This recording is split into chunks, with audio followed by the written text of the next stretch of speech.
जनमत विद आलोक में स्वागत है दोस्तों। आज का जो मैंने टॉपिक लिया है वो है प्रियंका गांधी वाड्रा। इस पे दो एंगल हम लोग विश्लेषण करेंगे। पहला ये कि प्रियंका गांधी क्या राहुल गांधी को पदच्युत करेंगे कांग्रेस के नेतृत्व से, क्योंकि प्रियंका गांधी वाड्रा का जो बयान है, जो परिचर्चा सदन में उन्होंने पहली बार की, उसकी कम से कम कांग्रेस समर्थक लोग तो कह रहे वाह, प्रियंका गांधी ने तो मतलब गजब ढा दिया, कहर बरपा दिया उन्होंने। सत्ता पक्ष के लोगों को जो है, और सत्ता पक्ष जैसे समर्थक लोगों का मुंह बंद कर दिया, गोदी मीडिया का मुंह बंद कर दिया। इस तरह से जो एक एनालिसिस आपको सुनाई दे रही होगी। यानी अब जो लड़ाई है वो कांग्रेस के अंदर खुलकर आ जाएगी, जो कांग्रेस के अंदर हो रही है वो बाहर आ जाएगी। लड़ाई क्या है कि राहुल गांधी पिछले 2 दशक से 2004 में भट्टा परसौल से, आपको याद होगा, उन्होंने अपनी राजनीतिक पारी की शुरुआत की थी 2004 से, और 2024 2 दशक भारतीय राजनीति में एक रॉकेट लॉन्च किया जा रहा, पॉलिटिकल रॉकेट राहुल गांधी नाम का, लेकिन वो रॉकेट लॉन्च ही नहीं हो पा रहा, बार बार मिसफायर हो रहा है 80-90 बार। यानी दुनिया का कोई ऐसा सैटेलाइट नहीं होगा, कोई ऐसा जो 80 से 90 बार फेल हो जाए और उसके बाद में भी उसे बार बार ट्राई किया जाए रीलॉन्च की। तो अब ऐसा लगता है कि राहुल गांधी का जो सैटेलाइट है, पॉलिटिकल सैटेलाइट है, उसकी जगह आप प्रियंका वाड्रा गांधी का सैटेलाइट लॉन्च करने का कांग्रेस प्रयास कर रही है। अब ये द्वंद्व और खुलकर आएगा, और इसका एक उदाहरण आपको दिखा होगा। उत्तर प्रदेश की जितनी कमेटियां हैं उनको भंग कर दिया गया है। प्रदेश अध्यक्ष छोड़ करके कोई भी व्यक्ति अब कांग्रेस में किसी पद पर नहीं है उत्तर प्रदेश पर। इसके पीछे वो कांग्रेस में सुधार से ज्यादा उत्तर प्रदेश में जो प्रियंका गांधी वाड्रा के समर्थक संगठन में थे उनको हटाकर राहुल गांधी समर्थक लोगों को लाना है। तो इसका मतलब यह है कि कांग्रेस पार्टी अब राजनीतिक रूप से कम राहुल गांधी को एक उनके घर से ही कंपटीटर मिल रहा है, क्योंकि कांग्रेस में आप ये उम्मीद करें कि गांधी परिवार के खिलाफ कांग्रेस पार्टी के अंदर रहते हुए कोई व्यक्ति उनको हटा सके, तो नहीं हटा पाया। कांग्रेस का विखंडन इसका प्रमाण है। चाहे पीए संगमा की बात हो, चाहे शरद पवार की बात हो, चाहे ममता बनर्जी की बात हो, जितने भी लोगों ने गांधी परिवार के नेतृत्व को चुनौती देने की कोशिश की, वो गांधी परिवार में नहीं रह पाए, कांग्रेस में नहीं रह पाए। तो इसलिए गांधी परिवार को कांग्रेस के अंदर कोई चुनौती नहीं दे सकता, ये स्वयं सिद्ध है। लेकिन गांधी परिवार में एक नेतृत्व दूसरे नेतृत्व को चुनौती दे सकता है। इसमें स्वर्गीय इंदिरा गांधी और संजय गांधी के बीच में है, और आप जानते हैं कि संजय गांधी एक समय इंदिरा गांधी को भी चुनौती दे रहे थे। और दूसरा अब वाकया और आएगा जिसमें राहुल गांधी और प्रियंका वाड्रा के मध्य चुनौती होगी कि क्या प्रियंका वाड्रा को अब वो एक नए rocket launcher, political rocket launcher के रूप में लॉन्च किया जाए। एक ये मुद्दा है जो चल रहा है, और आप देखेंगे इसका घमासान बहुत बड़ी मात्रा में बहुत जल्द 2025 इसके लिए भी जाना जाएगा कि कांग्रेस के अंदर कैसे नेतृत्व को लेकर के घमासान होगा। दूसरा एक और है, वो है कांग्रेस का मुस्लिम प्रेम, और उसमें प्रियंका वाड्रा भी अछूती नहीं रही। उसमें अगर आप गौर से देखें तो प्रियंका गांधी वाड्रा का दर्द बहुत झलका, मुस्लिम समर्थकों में झलका, जब वो संभल में एक व्यक्ति जो दर्जी शब्द पर बहुत जोर दे रही थी कि दर्जी के 2 बेटे थे, अदनान और उजैन, वो डॉक्टर इंजीनियर कुछ बनना चाहते थे, और उनकी असमय मृत्यु के बाद पुलिस की गोली से लगने के बाद उनकी जो मृत्यु हुई, उससे वो कहते कि हमारा हौसला डुगा नहीं और संविधान में ये ताकत देता है। अब समस्या ये है कि अभी तक कोई प्रमाण नहीं है कि जो दंगाई थे या जो पत्थरबाज थे या अदनान और उजैन के जो फादर थे वो दंगाई थे या नहीं थे अलग बात है, लेकिन उन पुलिस की गोली से नहीं मरे, ये बात अभी तक स्वयं सिद्ध है।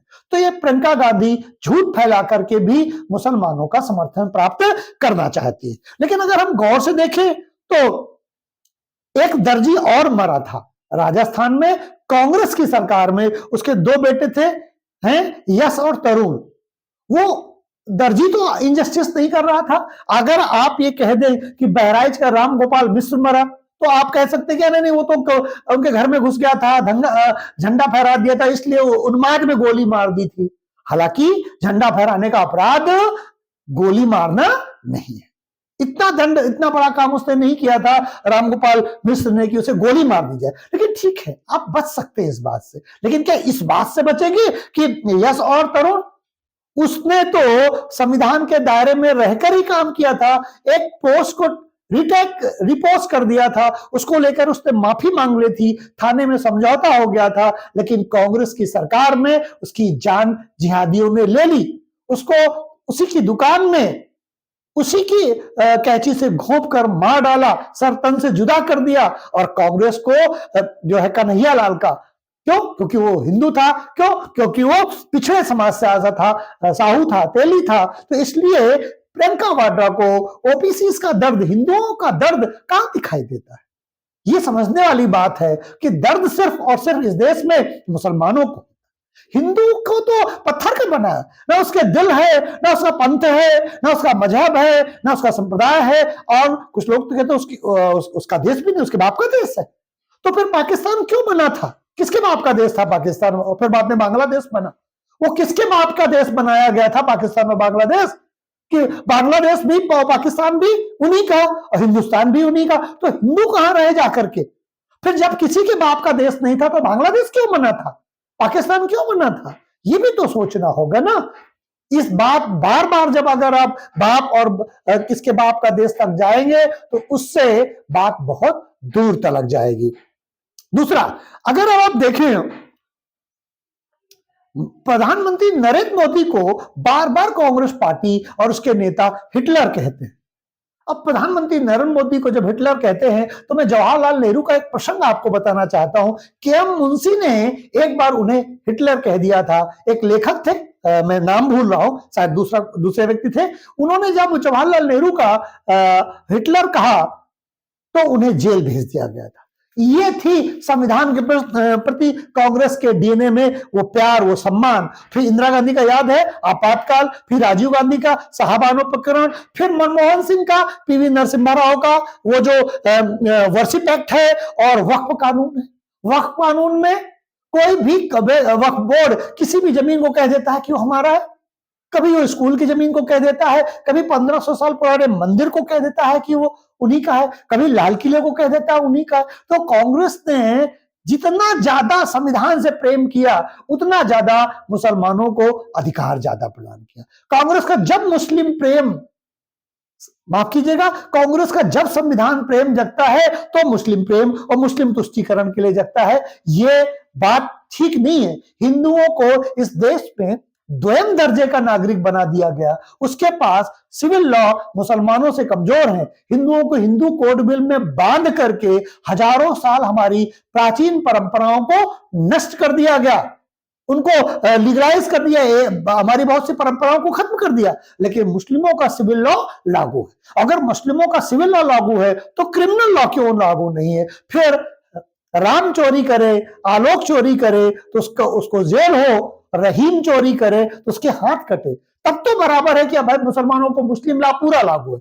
मुसलमानों को सिविल लॉ दे दिया गया जो उनको ज्यादा अधिकार देता है, और मुसलमानों को क्रिमिनल लॉ नहीं दिया गया क्योंकि क्रिमिनल लॉ में कठोरता है। तो इस तरह से संविधान लागू होने के बाद ही कांग्रेस पार्टी ने हिंदुओं के साथ डिस्क्रिमिनेशन किया, हिंदुओं को द्वयम दर्जे का इस देश में नागरिक बनाया। और अभी भी प्रियंका गांधी वाड्रा, जो कि नेक्स्ट कांग्रेस की बड़ी लीडर हैं, कांग्रेस की हो सकता है अध्यक्षा भी बने आने वाले समय में, उनके अंदर भी हिंदुओं को लेकर के नफरत और हिकारत ही है। आपको याद होगा कि इन्होंने गाजा और फिलिस्तीन के समर्थन में प्रियंका गांधी वाड्रा ने सैकड़ों दसियों ट्वीट किए, इजराइल के प्रधानमंत्री का विरोध किया। जब अमेरिका की संसद में इजराइल के प्रधानमंत्री के तालियां बजी तो उसको लेकर के इन्होंने बहुत ज्यादा मातम जैसा मनाया। लेकिन बांग्लादेश के हिंदुओं के लिए प्रियंका गांधी वाड्रा का एक भी ट्वीट नहीं है। मेरी जानकारी में तो नहीं है, दर्शकों आपकी जानकारी में हो तो अवश्य बताइए कि प्रियंका गांधी वाड्रा ने इजराइल के गाजा और फिलिस्तीन के मुसलमानों के में इजराइल के हमले को लेकर के बहुत कुछ कहा ट्वीट करके, लेकिन बांग्लादेश के हिंदुओं के लिए क्या कहा? तो इससे मुझे बड़ी निराशा हुई। मुझे लगा कि प्रियंका गांधी वाड्रा भी वही कर रही है, राहुल गांधी भी वही कर रहे हैं, सोनिया गांधी भी वही कर रहे हैं, पीवी नरसिम्हा राव भी वही कर रहे हैं, मनमोहन सिंह भी वही कर रहे हैं, राजीव गांधी भी वही कर रहे हैं। तो सारे के सारे लोग मुस्लिम तुष्टीकरण में इतना डूबे हुए हैं कि उन्हें हिंदुओं का 120 करोड़ हिंदुओं को देखने से मना कर दिया। और हिंदू बचों की कटौती के नारे के साथ अगर जुड़ रहा है तो कांग्रेस का राजनीतिक भविष्य क्या होगा भारत में, वो कांग्रेस स्वयं तय करे। क्योंकि मुस्लिम तुष्टीकरण मेरी समझ में नहीं आता कि राजनीतिक नुकसान उठाने के बाद में भी राहुल गांधी क्यों कहते हैं कि हम मुस्लिम तुष्टीकरण ही करेंगे, हम वही बातें उठाएंगे जो भारत को खंडित करती हो, और लेकिन हम चाहे उसके लिए राजनीतिक नुकसान उठाए। तो राहुल गांधी के चिंतन में ऐसा क्या है कि नेता होने के बाद वो राजनीतिक वोट बैंक और राजनीतिक नुकसान उठाने के लिए तैयार हैं, लेकिन हिंदुओं की बात उठाने के लिए तैयार नहीं है। ये भारत के दर्शकों को, हमारे दर्शकों को, भारत के लोगों को सोचना ही होगा कि ये कौन सा राजनीतिक षड्यंत्र है जो हिंदुओं को इस देश में और कमजोर करना चाहता है। और नाम ये लगाया जाता है कि मुसलमानों के घर तोड़े जा रहे हैं, मुसलमानों के अधिकार छीने जा रहे हैं, जबकि वास्तविकता ये है कि हिंदुओं के अधिकार कम है इन कंपैरिजन जो मुस्लिम। अगर भारत के संविधान को देखा जाए तो इस्लाम धर्म की तरफ वो झुका हुआ ज्यादा मिलता है, हिंदू धर्म के विरोध में खड़ा हुआ मिलता है। फिर भी हिंदुओं को ही कहा जाता है कि वो मुसलमानों को द्वैम दर्जा, द्वैम नागरिक बनाना चाहते हैं। चाहे राहुल गांधी हो, चाहे सोनिया गांधी हो, चाहे अखिलेश यादव हो, चाहे ममता बनर्जी हो, चाहे साउथ के बहुत सारे नेता हो, वो हिंदू धर्म को ही गाली देते मिलेंगे। तो अब समय आ गया है कि हिंदुओं को और राजनीतिक रूप से अपने आप को यूनाइट करना होगा, सशक्त करना होगा, जिससे कि हिंदू विरोधी अभियान में इन राजनीतिक दलों को शामिल होने की कुदृष्टि और जो न पड़े, इनकी जो रूह तक कांप जाए हिंदू विरोध में आने पर। ये जिस तरह से हरियाणा और महाराष्ट्र में हिंदू जनता ने, भारत की जनता ने किया है, आने वाले समय में शायद इन राजनीतिक दलों को सद्बुद्धि प्राप्त हो। दोस्तों, आज का टॉपिक मैं यही खत्म करता हूं। नमस्कार, जय हिंद, जय भारत।